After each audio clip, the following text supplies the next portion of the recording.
రహస్యంగా పెట్టేస్తారు. వారి పేరు రాయబడి ఉండదు. ఇక్కడ కూడా సారిబాతు విధవరాలు అనేసి రాయబడి ఉండదు, కానీ ఒక పేరు లేదు. అలాగే నయమానుకు సహాయం చేసినటువంటి చిన్నది అని ఉంటుంది, కానీ ఆమె పేరు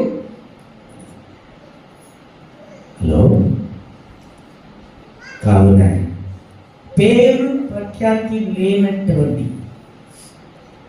ఎలాంటి అంటే శ్రేష్టత లేనటువంటి జీవితములు మనం జీవించినా కూడా దేవునికి స్తోత్రం చెప్పురా. ఎందుకంటే పేరు ప్రఖ్యాతి కలిగినటువంటి ఎందరో నరక అగ్ని గుండములు వెళ్ళి వారు సదాకాలము వారు వాదింపబడతారు. కానీ మనమైతే ఎక్కడ ఉంటాం?